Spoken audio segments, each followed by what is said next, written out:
Well, good morning, good afternoon, good evening, everyone, wherever you are in the world. It's really a pleasure to be here today at the Science Communication Festival 2021. Thank you so much, Ahmed and Bioscience and the Science Communication Project for having me. Today, I'll be talking about the art of science writing. But before jumping into the talk, I just want to tell you a little bit about myself. So I have a doctorate degree in chemistry. I graduated from the University of Alberta in 2016.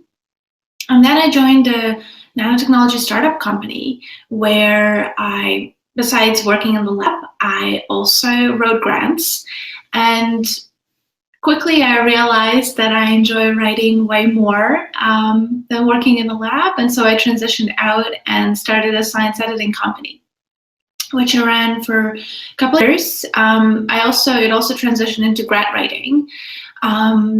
Then now I'm working at the University of Alberta as a grant writer and supporting the Office of Corporations and Foundations team. So I've also worked as a freelance writer. So I'll be bringing kind of different perspectives to the talk. So let's begin. 1 second.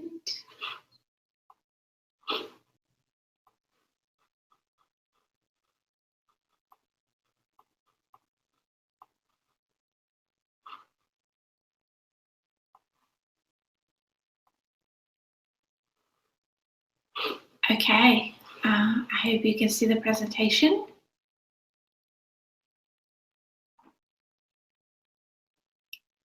All right, so the art of science writing.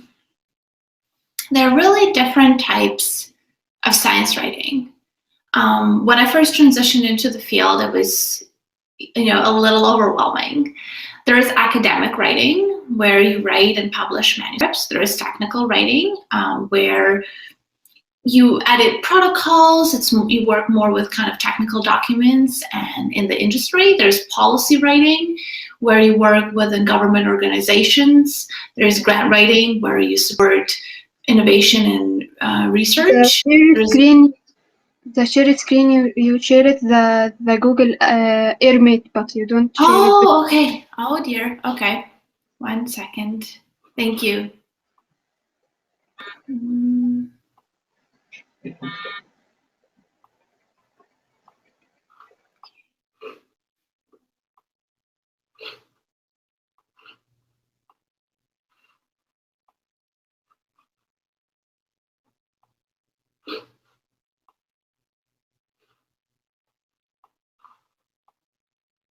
All right. I hope now you can see it. Yes, now it's fine. Wonderful. Thank you.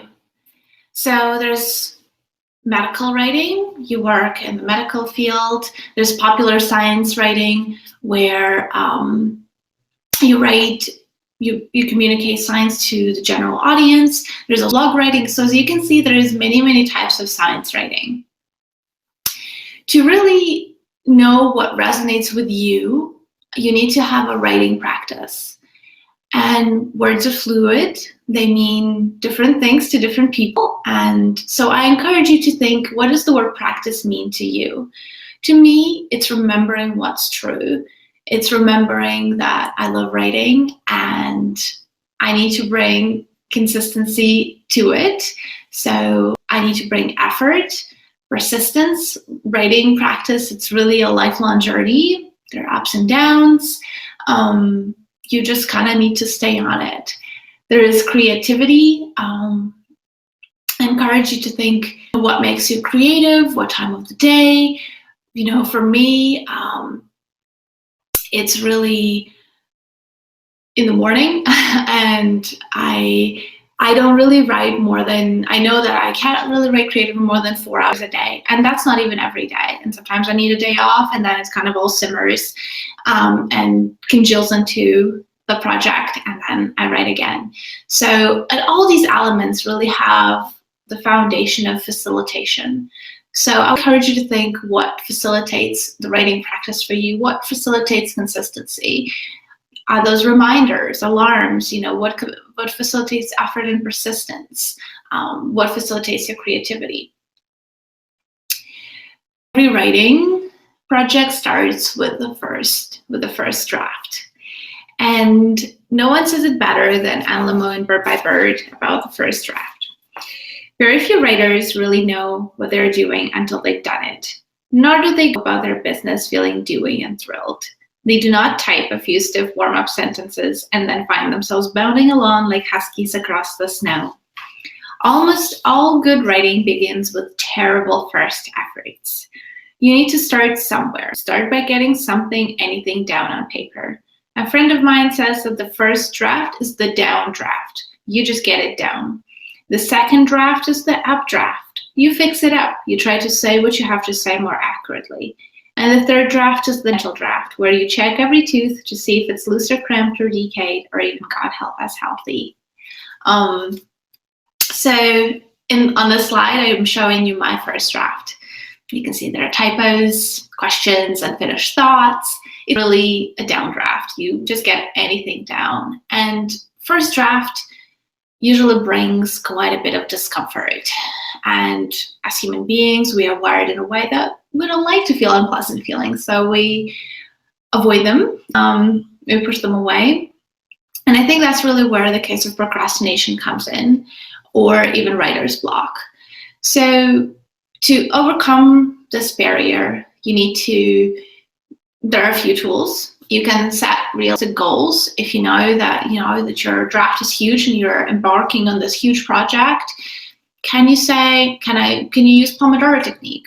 Write for 25 minutes, have a break for 5 minutes. If 25 minutes seems like too much, can you write for 10 minutes, 5 minutes? There's no really, an appropriate amount as long as you're writing. You need to create a routine, and that's really a part of the writing practice. True freedom is being without anxiety about imperfections. Just let it go. Could you let it go? The outcomes that you want, and just be open to them. And all these elements have kind of underlying questions. What resources do you need to support yourself? Who is in your support network? What is the smallest step you can take? Can it be 5 minutes of writing? Can it be setting an alarm? Can it be creating a file titled the project or something? And what do you need to let go? Usually every human needs some sort of sacrifice. So what are you letting go? Are you letting go, TV at night so you can be more creative in the morning? It's really individual. So I encourage you to experiment and see what is to you. When you start a writing project, you need to remember why we write. We write to remember, we write to understand, and we write to test our thinking. You also need to understand your role as a writer. Are you providing new information? Are you providing a solution to a practical problem? Or do you answer an important question, a more conceptual question? You also need to understand and imagine the role of your readers. Readers are really front and center of writing. Are you entertaining them? Are you solving their practical problem? Or are you trying to help them understand something better? But when you start writing, you need something to write. How do you find a problem? How do you find a project? How do you find a topic? Well, you can ask for help. You can look for problems as you read. And I'll elaborate on this a little bit later. You can look at your own conclusion if you are, a graduate student or just a university student. What did you arrive at in your research that's interesting, and maybe there is a problem that emerged and you can write about that. And will readers think that this problem should be solved? Consider your audience. I'll also elaborate on this a little later. Reading, I read almost more than I write. Every writer reads, and they read a lot. So when you read, how do you read as a writer? Well, you obviously you read for your enjoyment. So there's nothing wrong with that. But you also, if you're reading as a writer and you're kind of reading more on a mission and in the topic, you can look for creative agreements. You can offer additional supports to claims that have been made. You can support, confirm unsupported claims, or you can just, apply a claim more widely. You can look for creative disagreements. You can contradict someone. You can read for arguments to respond to. You can read to see how people reason and analyze concepts and thoughts. You can also read for data to bring evidence to unsupported claims. And you can also read for claims and kind of, dig deeper into them. As you start writing and, and during the project, you really need to consider your audience. There are a few questions. Questions are really kind of the writer's power tools. Who will read my paper? Who's my audience? What do they expect me to do? Are they expecting me to entertain them, inform them, solve their problems, help them understand something better? How much can I expect them to know already? What is the baseline? How will readers respond to the solution answering my main claim? Would they have follow-up questions? Would they contradict it? It's that part of acknowledgement and responding. And so, obviously you can't address all of the potential questions, but you can address main ones. For example, if I would made a claim and I would say elementary schools should focus on teaching languages. And, and then you can say, you can support your claim by saying, because research has shown that we learn languages best when we are young. But then some of the readers might say, well, but if we focus on teaching languages, what about other subjects? So then you address this in your writing. So you can say, although there is a concern that, that focusing on foreign languages might harm instruction of other subjects, and then you do your research. Is there evidence or data to confirm? And I've taken this example, so I know that there is no data to confirm it. So that's it. But there's little evidence to support this claim. But in this example, your reader feels heard and understood and considered. So as you can see, kind of my entire talk is based on questions. And I have this quote on my wall: if a writer asks no specific question worth asking, he can offer no specific answer worth supporting. So as you start writing, as you're in your writing project, I would encourage you to develop an elevator pitch. So there's 3 steps. First is, I'm trying to learn about working on studying and your topic. Why are you doing it? The biggest question is, so what? Because I want to find out, and you fill in the blank.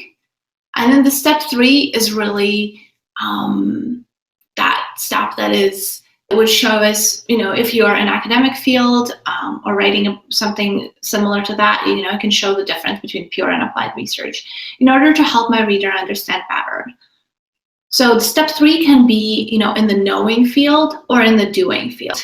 So it can have a conceptual significance. So if you're explaining a conceptual problem, helping your community understand something better, the development of film industry or something like that. And it can have a practical significance, where you're solving a practical problem.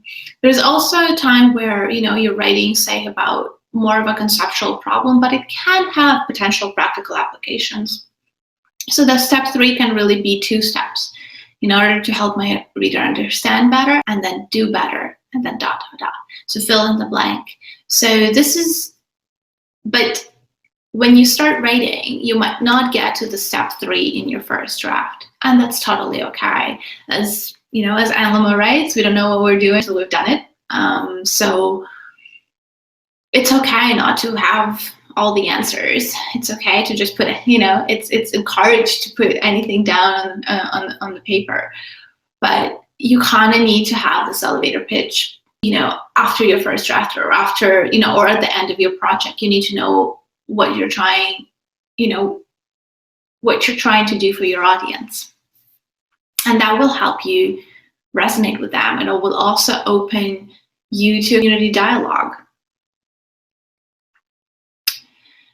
When you're writing, there's an art to a good argument.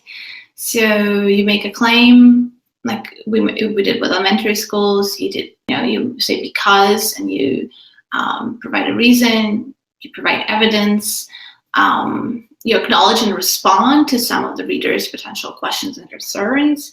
But there's something else that is a warrant that connects your claim and reason. Sometimes claim and reasons are not obvious. For example, there are fewer hard freezers in North America, and I will start again. North America has higher healthcare costs because there are fewer hard freezes. And you're like, huh? How is it connected?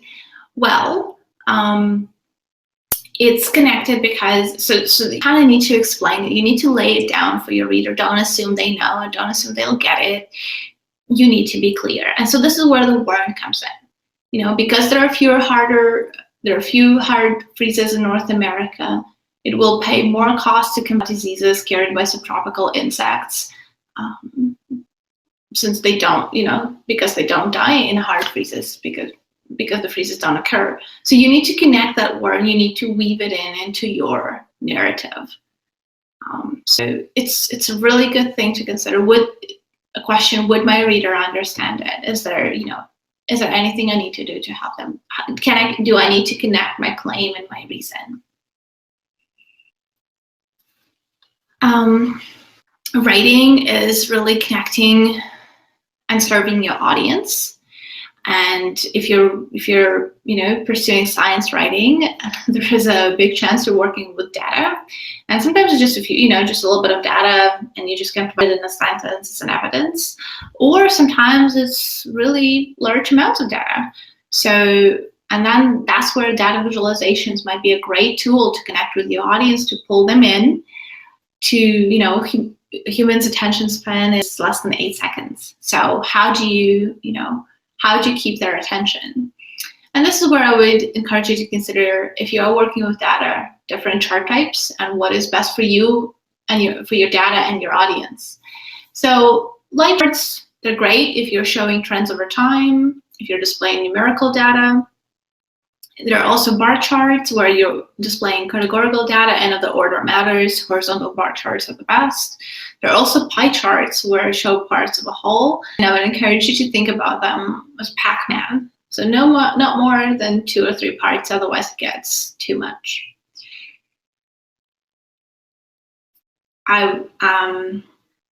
This is for kind of, our audience in academia, students, undergraduate students, graduate students, and everybody who wants to write or edit academic publications.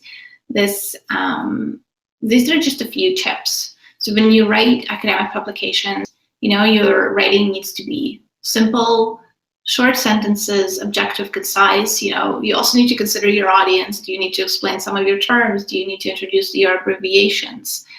Use active voice where possible. I think the industry really is like that area.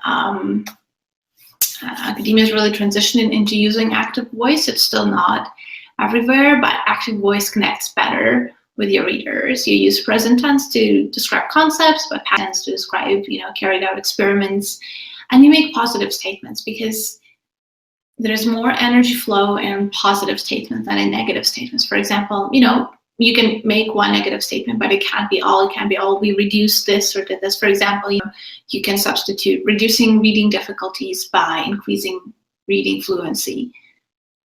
So pay attention. And something that my mentor mentioned to me when I was writing about I fall leaves change color. And so I wrote a 7-page document with deep scientific, discussing in-depth scientific results. And she kind of asked me, what is nice to know versus needed to know? Do your readers need to know all these, elements, or is one is enough, as an example? So, and this is not just for academic publications, it's just for like in all writing. What is nice to know versus needed to know?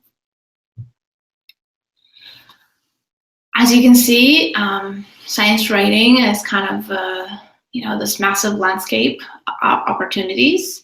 If you are thinking about transitioning into this sphere, and so these are some of the words you can Google and see who's hiring.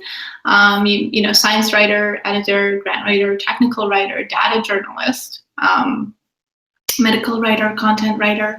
But I would also encourage you, if you're, maybe you're still pursuing your degree and thinking, oh, maybe after I finish, can you use this time after I finish, I'll be a science writer. But can you use this time to build a portfolio? What are the opportunities? Can you volunteer for a local newspaper? Can you pick up a freelance project?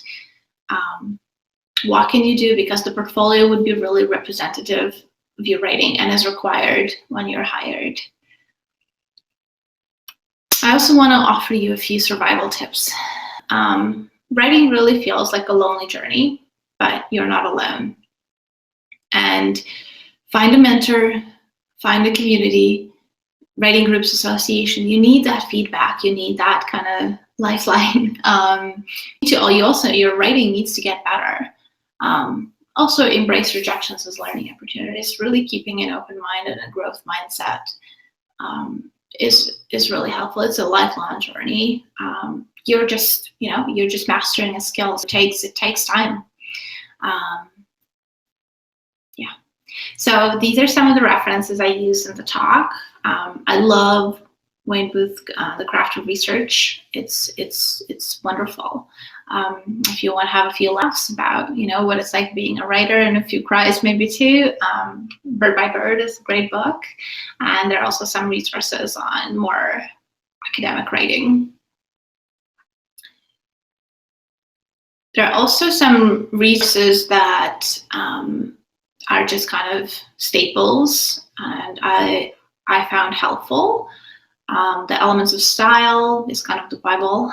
The Making of a Story is about creative fiction.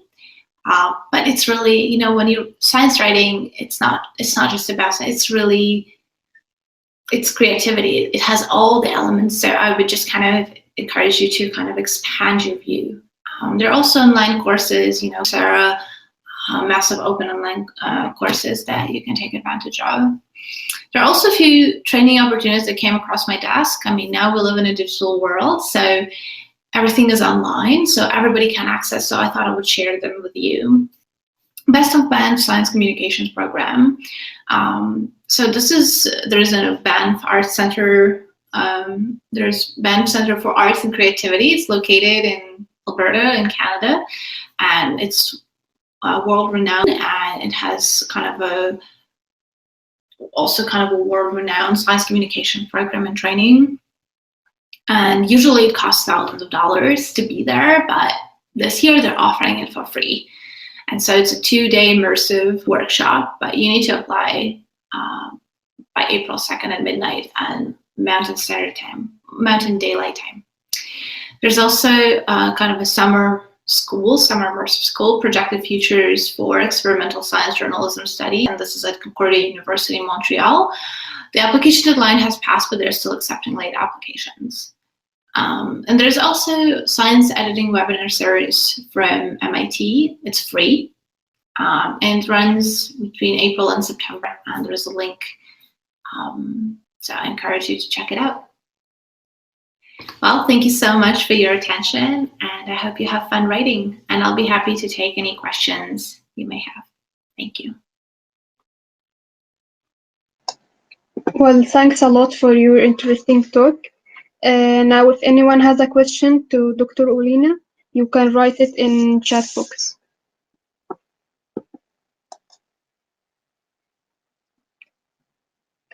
Someone asked how to find a mentor. Oh, that's a great question.